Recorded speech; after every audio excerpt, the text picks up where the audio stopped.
Hello friends, class 6 का जो नया किताब है सामाजिक विज्ञान का, उसका हम लोग multiple choice question, objective question हम लोग पहला चैप्टर का दूसरा चैप्टर का कंप्लीट कर चुके हैं। तो आज के क्लास में हम लोग कंप्लीट करेंगे चैप्टर 3 जो है सामाजिक विज्ञान का क्लास 6 का, जिसका नाम है स्थल रूप एवं जीवन। तो अध्याय 3 पे अब हम लोग प्रश्नों को देखेंगे। तो चलिए एक एक मल्टीपल चॉइस को हम लोग अच्छा से करते हैं और समय भी देंगे जिससे आप सही आंसर टिक पाइएगा। तो पहला क्वेश्चन है, अस्थल रूप किसे कहते हैं? पहला क्वेश्चन ऑप्शन दिया गया है, पृथ्वी की जलवायु, पृथ्वी की सतह का भौतिक स्वरूप, वायुमंडल, महासागर।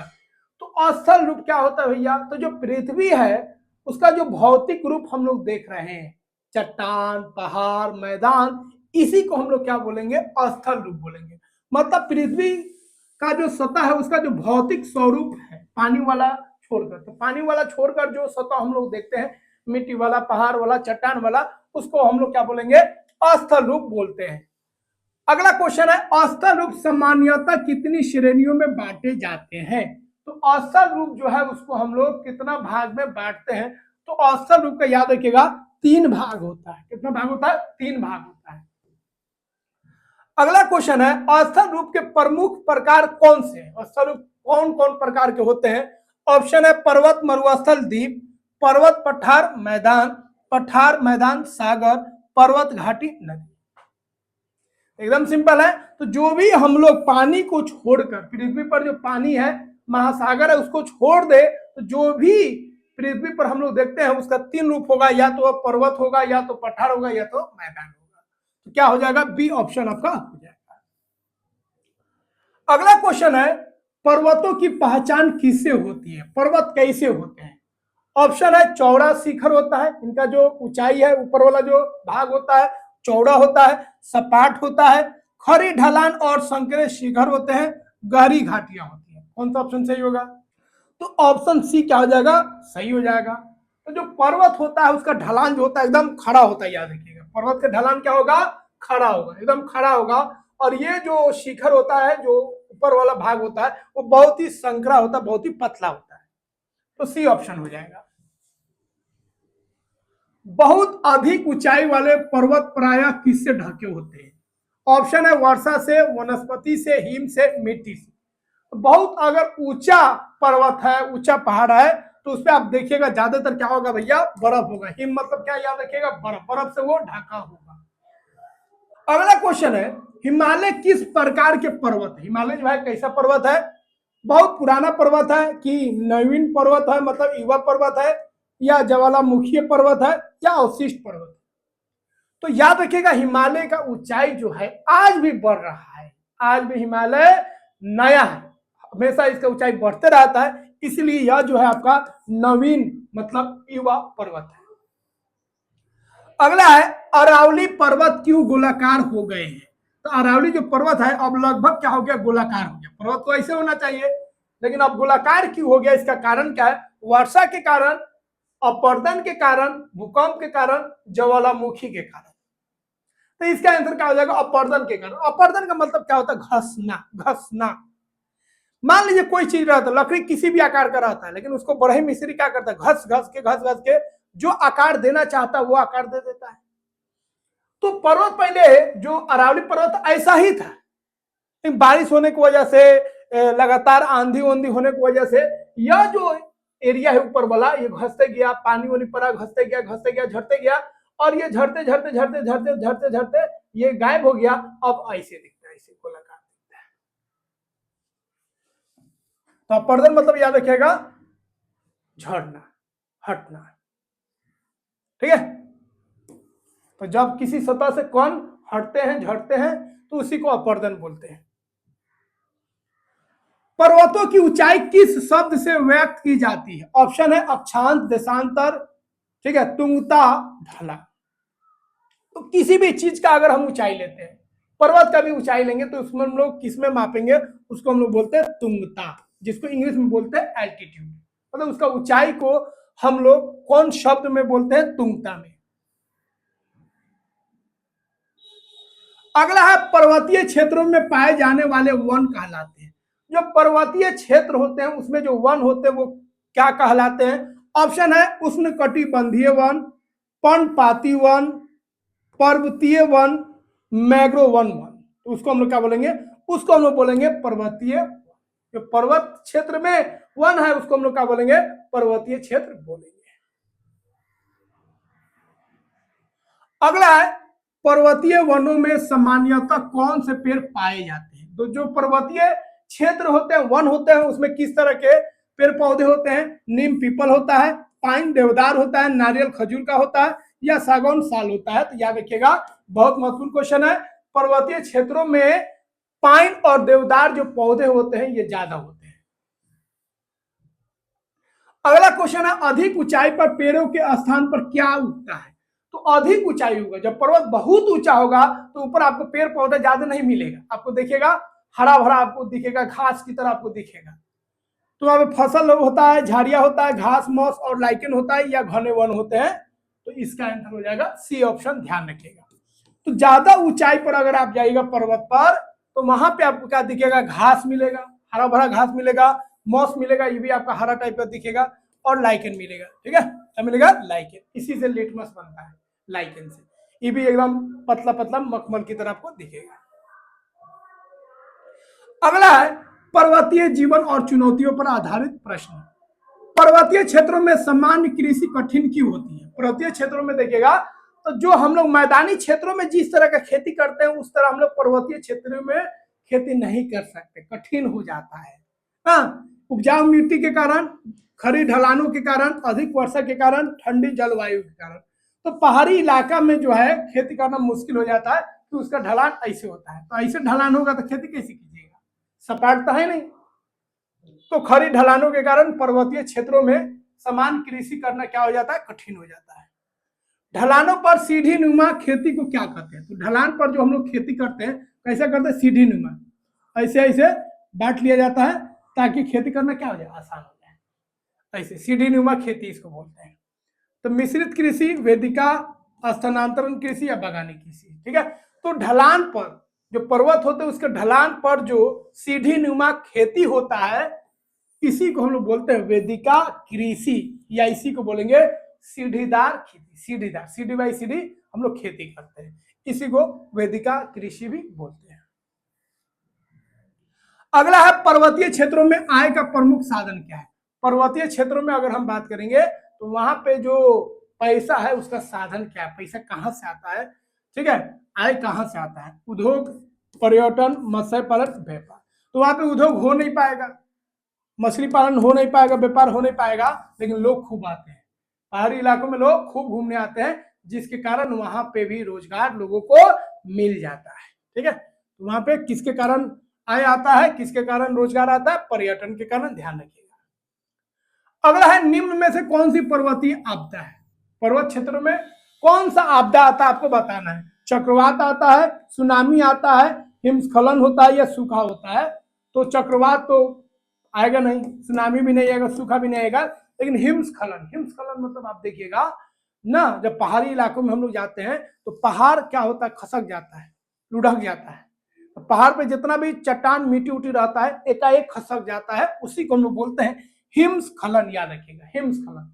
जैसे मिट्टी ढल जाता है, गिर जाता है, उसी तरह पहाड़ी इलाका में बारिश और इसके समय में, ठीक है, जो पहाड़ गिर जाता है एकाएक नीचे की तरफ भाग जाता है, उसी को हम लोग बोलेंगे हिमस्खलन। मतलब पहाड़ का खसकना, पहाड़ में जो भी बालू मिट्टी उट्टी पत्थर उथर चट्टान है सब खसक जाता है, इसी को हिमस्खलन बोलते हैं। तो बरसात के मौसम में हिमस्खलन बहुत ही अधिक हो जाता है, इसलिए बरसात के मौसम में लोग जो है पहाड़ी इलाकों में जाने से बचते हैं। अगला है पठार की प्रमुख विशेषता क्या है?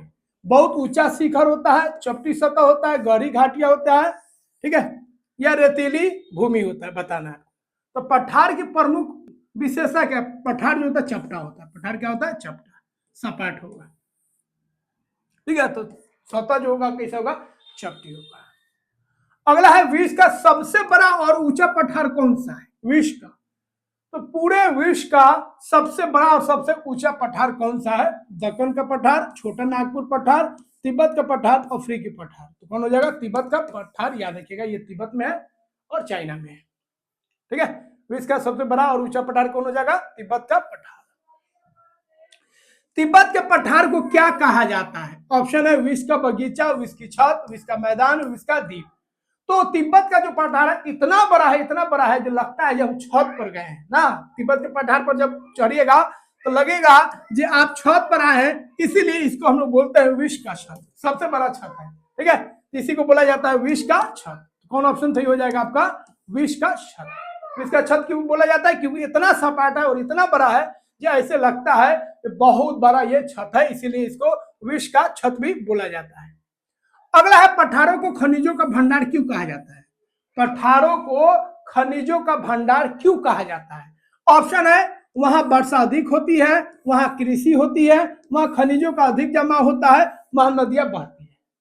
तो कौन ऑप्शन हो जाएगा? वहां पे बहुत ज्यादा खनिज होता है, तो पठारी इलाका में जाएगा तो वहां पे खनिजों का मात्रा बहुत ज्यादा होता है, इसीलिए पठारों को हम लोग बोलते हैं खनिजों का भंडार। तो ऐसे भी क्वेश्चन पूछ लिया जाएगा, खनिजों का भंडार किसे कहा जाता है? ठीक है, पठार को कि पर्वत को कि मैदान को। अगला है मैदान पर आधारित क्वेश्चन। मैदानों की ऊंचाई सामान्यतः समुद्र तल से कितनी होती है? तो जो मैदान होते हैं समुद्री तल से कितने उठे होते हैं, कितना इनका ऊंचाई होता है? क्या हो जाएगा? 300 मीटर से कम। अगला क्वेश्चन है मैदानों का निर्माण मुख्यतः किससे होता है? तो मैदान जो होता है, ठीक है, उसका निर्माण किससे होता है? हिमनद से। हिमनद मतलब हिम से जो नदी आ रहा है, ज्वालामुखी से, नदियों द्वारा लाई गई तलछट से, पवन से।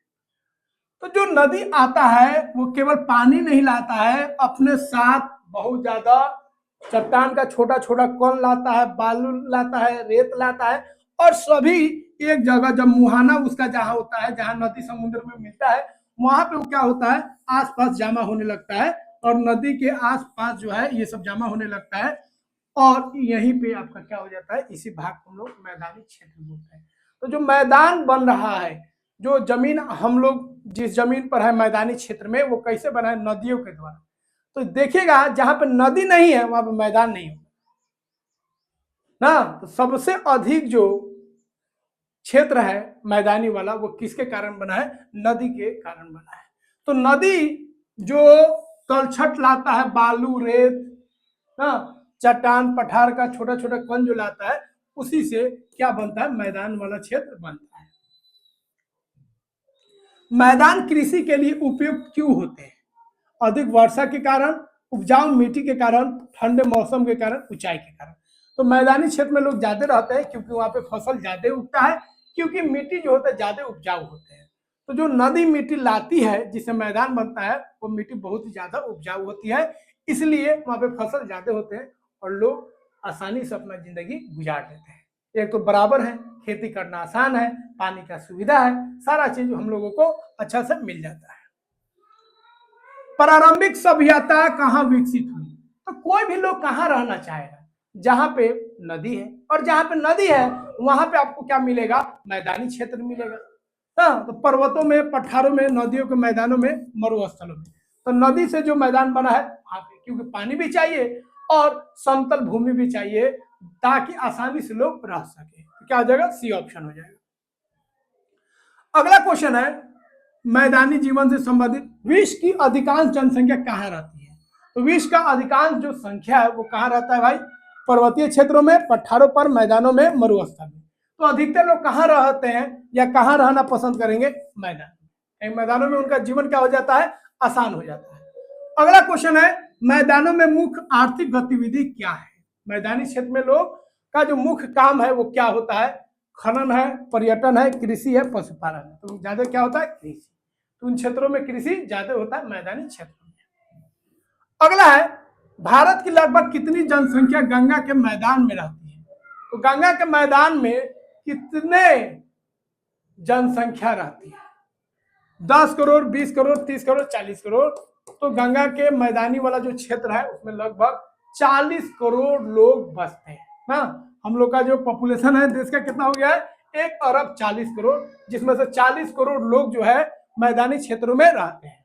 ठीक है, अगला क्वेश्चन है मरुस्थल की प्रमुख विशेषता क्या है? जो मरुस्थल होता है, रेगिस्तान जिसको हम लोग बोलते हैं, जहाँ पर रेत बालू होता है, उसका विशेषता क्या है?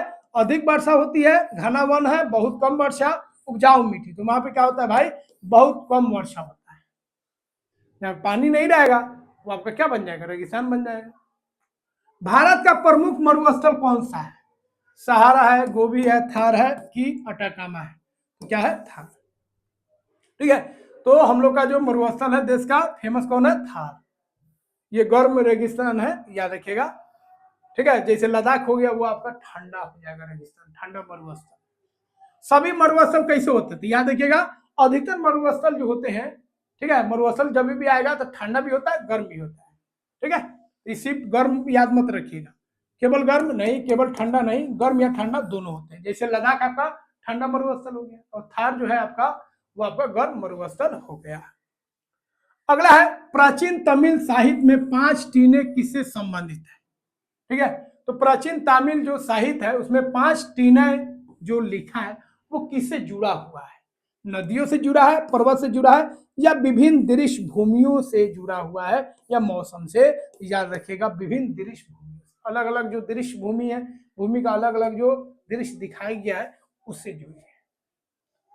अगला क्वेश्चन है और अंतिम क्वेश्चन है, स्थल रूप और मानव जीवन के बीच संबंध कैसा है? असंबंधित है, कमजोर है, घनिष्ठ है, अस्थायी है? घनिष्ठ है। तो जो स्थल रूप है उसी पे तो हम लोग का मानव जीवन है या जानवरों का जीवन है, जहां पे जिंदगी हम लोगों का क्या हो जाता है? आसान हो जाता है। पानी के अंदर रहते तो जिंदगी आसान रहता? नहीं रहता। यहाँ से सारा काम हम लोग कर लेते हैं ना, पूरे नेचर को देख लेते हैं, उगते सूरज डूबते सूरज को देख रहे हैं, चंद्रमा को देख रहे हैं, पूरे आसमान को देख रहे हैं ना, पूरा खाने का आजादी है, रहने का आजादी है। तो यहाँ पे हम लोग, ठीक है, स्थल रूप और मानव जीवन में, ठीक है, बहुत ही घनिष्ठ संबंध है। तो यहाँ पे हम लोग तीसरा चैप्टर का मल्टीपल चॉइस क्वेश्चन कंप्लीट कर चुके हैं। आशा करते हैं सारे बिंदुओं को आप समझ गए होंगे, और कोई भी डाउट्स है, कोई भी दिक्कत है तो कमेंट बॉक्स में जरूर बताइए। ठीक है, तो अगले दिन हम लोग पढ़ेंगे चैप्टर 4 का जो मल्टीपल चॉइस क्वेश्चन है, ऑब्जेक्टिव क्वेश्चन है उसको। तो अभी तक अगर चैनल को सब्सक्राइब नहीं किया तो सब्सक्राइब कीजिए और वीडियो को लाइक कीजिए। मिलते हैं दोस्तों अगले वीडियो में। जय हिंद,